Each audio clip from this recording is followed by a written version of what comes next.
This is Tanim. আজকে আমি যে টিউটোরিয়ালটি দেখাবো সেটা হলো মুখের স্পট বা দাগ কিভাবে দূর করা যায় কত সহজে ফটোশপের মাধ্যমে, সেটা আমি আজকে দেখাচ্ছি। Okay, let's start. Open with Photoshop. Okay, আমরা পিকচার নিলাম। দেখি দাগ মানে কতটা, মশার কামড় অথবা ব্রণ যেটাই বলুন। হ্যাঁ, এখানে আসছে, দেখা যাচ্ছে। জুম করতেছি, কন্ট্রোল স্পেস।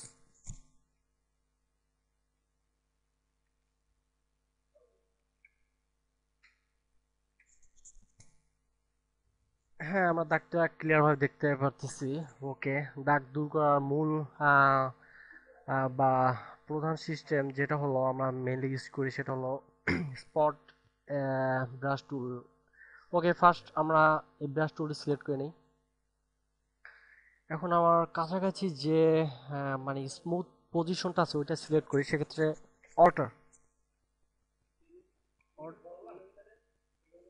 Alter select. এখন আমি আমার স্পটের উপরে ক্লিক করি। আমরা দেখতে পাচ্ছি স্পটগুলো নাই। যেমন এই একটা স্পট আমি দেখতে পাচ্ছি যে এটা আমি দূর করতেছি, জাস্ট ক্লিক, স্পট নাই। সেম ওয়েতে আপনি অনেক কাজ করতে পারেন, মুখের দাগ, এনিথিং এলস আপনি যদি মনে করেন আরো কিছু। এটা হলো আমাদের মেইন মানে দাগ উঠানো মেইন মেইন কাজ।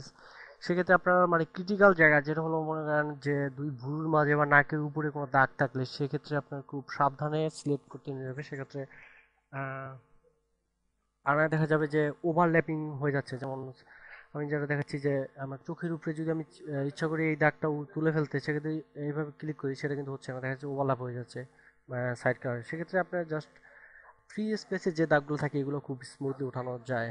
Well, hopefully you wanna enjoy. Thanks. Any question, any problem, you can contact with.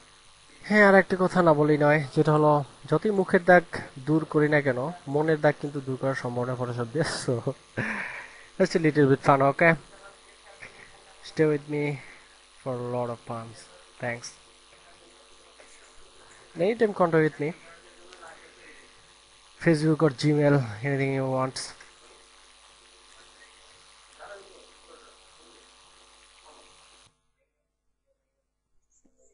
Cool. Thanks once again.